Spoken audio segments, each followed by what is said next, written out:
Malaysia, itu Bapak Yahweh sudah memakai orang Malaysia untuk menegur umatnya yang di Malaysia loh, ya. Dengan cara apa? Ya, orang Kristen di sana nggak boleh menggunakan kata Allah. Itu sebenarnya, ya, Tuhan itu bisa memakai siapa saja, tahu nggak kamu? Yaitu dengan cara apa? Memakai pemerintah Malaysia untuk supaya orang Kristen jangan lagi menggunakan kata Allah. Tapi malah orang Kristen nggak terima. Padahal itu sebenarnya teguran. Bapak Yahweh itu bisa memakai siapa saja untuk menyadarkan kita, paham nggak? Waktu Israel dulu jatuh dalam dosa, Bapak Yahweh bisa memakai bangsa lain untuk menyadarkan orang Israel. Katanya Mihana, semenjak pemerintah Malaysia melarang Kristen menggunakan nama Allah, tujuannya untuk menghilangkan perdebatan agama, justru malah bertambah banyak sampai di grup WhatsApp pun suara mereka tetap berdebat. Kamu mau bukti apa lagi? Kamu mau buktikan kepada siapa? Yang kamu itu sudah beriman. Kamu mau bukti kepada siapa? Sedangkan dia itu maha melihat. Itu aku mau tanya. Awal-awal tadi sudah aku tanya kepada kamu. Kamu mau bukti pada siapa? Kalau dia itu sudah beserta. Apa kamu ini? Kamu ini Kristen, tapi kamu tidak faham apa yang Yesus sampaikan.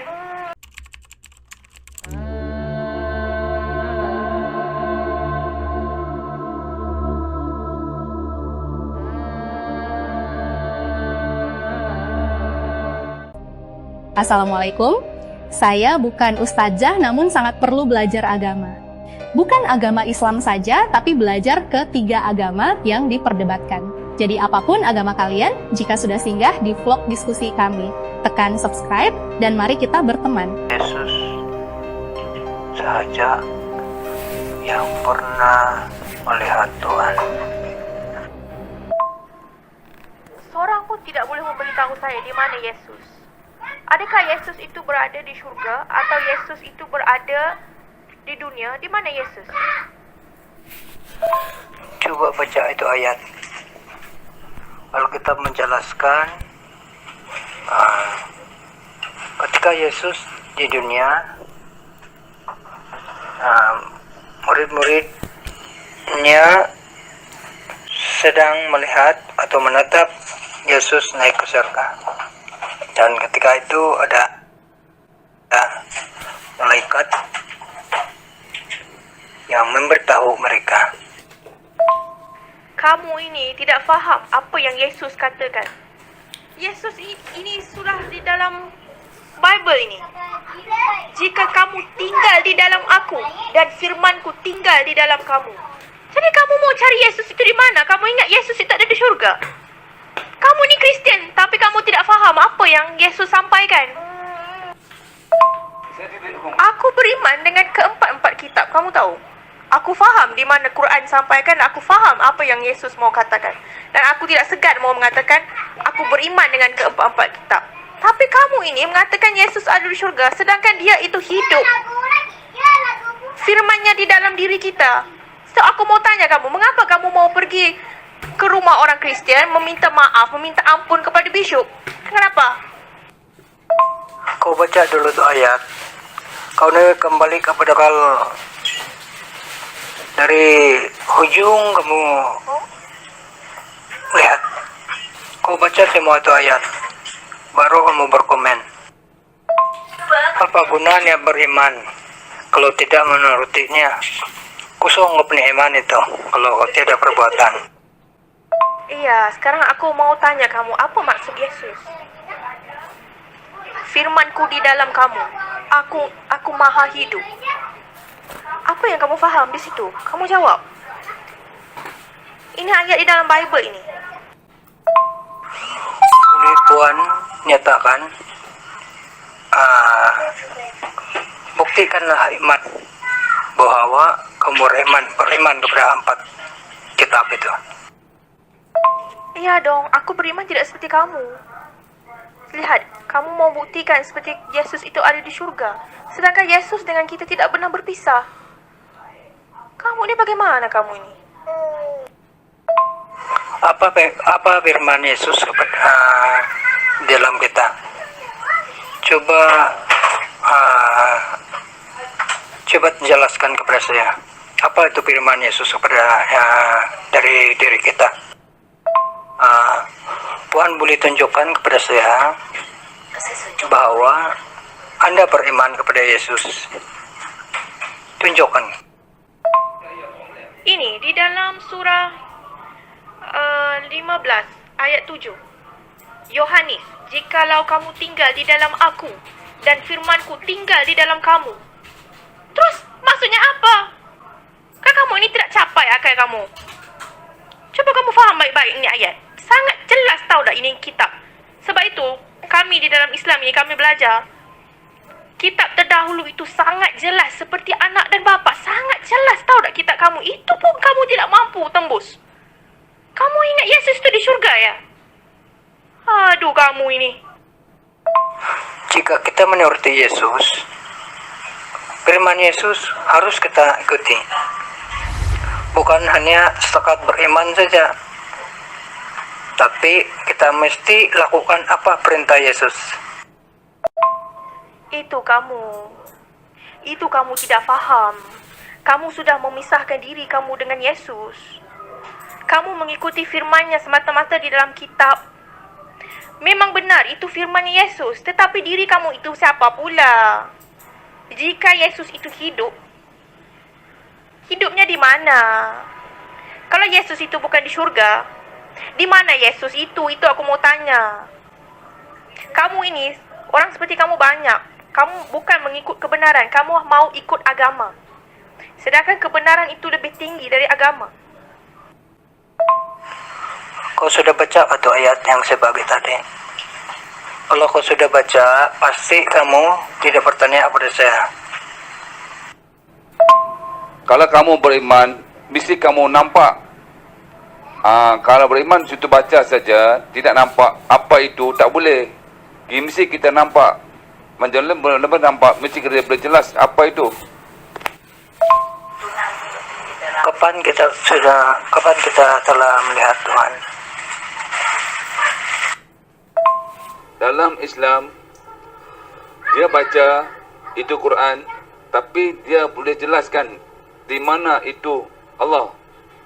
Dia mau jelaskan macam mana cerita dia.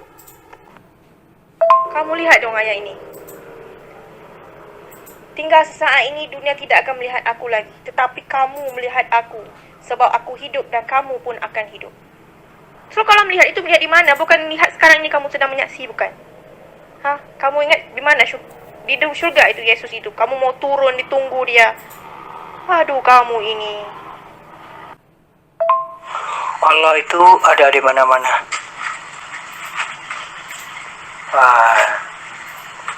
Dia tidak terbatas ruang dan waktu. Sebenarnya kamu kena jelaskan awak punya pahaman daripada agama kamu. Baru kami nampak di mana dudukan diri kamu. Kalau kita sudah menuruti firman Tuhan, kita telah melihat Tuhan. Betul. Tapi kau boleh jelaskan di mana kenyataan Allah itu?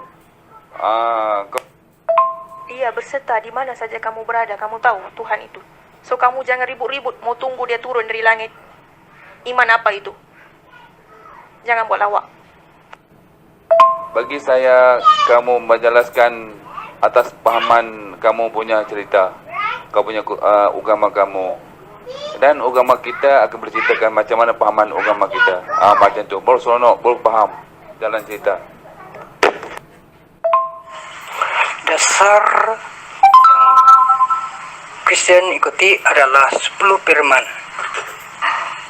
Kalau kita sudah menerima 10 firman, pasti kita menemui siapa dia Allah. Allah itu dia tidak bertempat. Tapi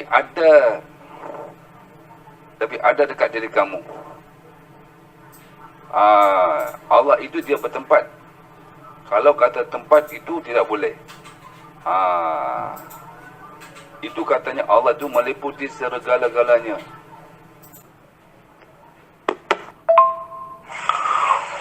Bukankah dalam Al-Quran yang datang ke dunia adalah Isa Al-Masih yang terkemuka di akhirat? Terus dong, kalau kamu kata Isa itu yang turun ke dunia, bagaimana Adam? Bagaimana Adam? Adam bukan turun ke dunia juga, bukan? Hah? Kalau kamu kata Isa itu ajaib, dia tidak punya bapa, Adam lagi ajaib dong. Dia tidak punya bapa, tidak punya ibu.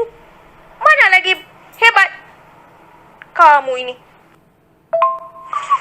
Kamu tidak dapat membedakan Adam dengan Isa Al-Masih. Sebab kamu tidak percaya Isa Al-Masih. Dong, aku percaya Adam itu siapa?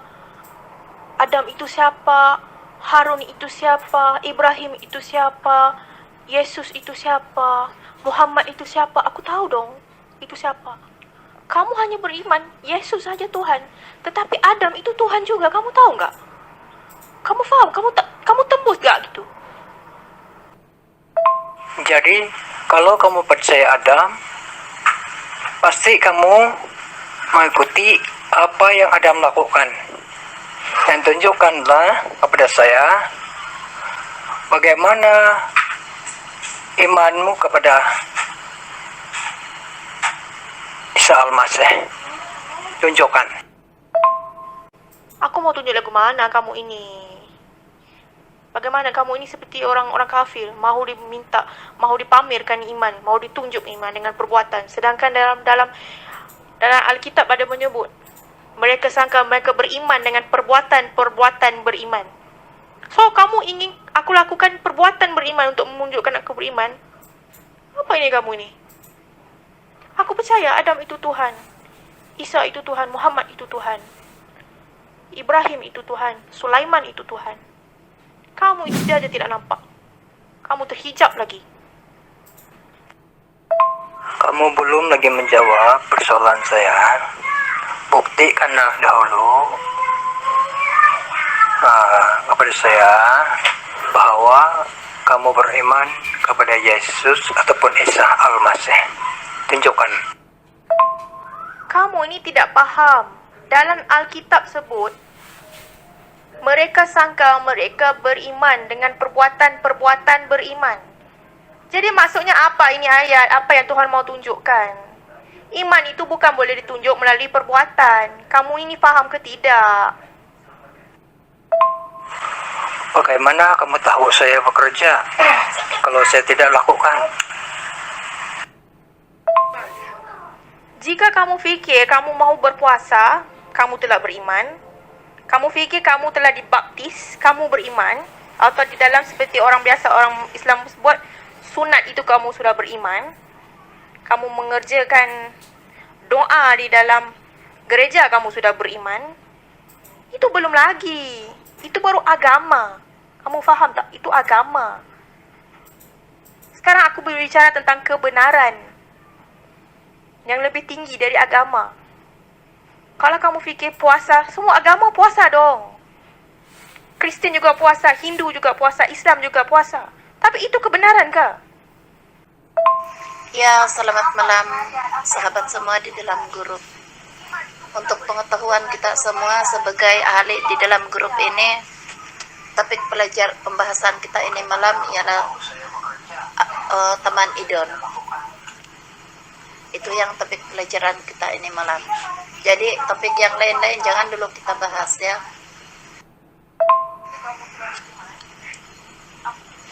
Dan satu lagi, mesti kita ikut peraturan di dalam grup.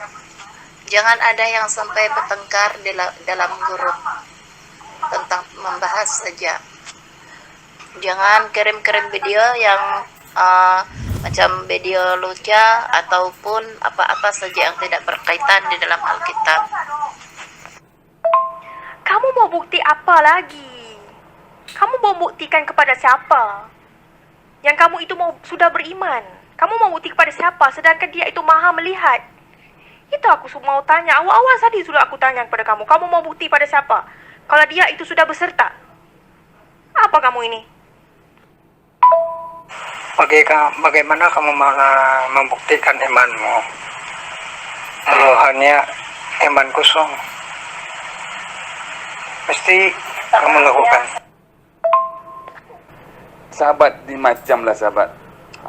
Dalam Islam.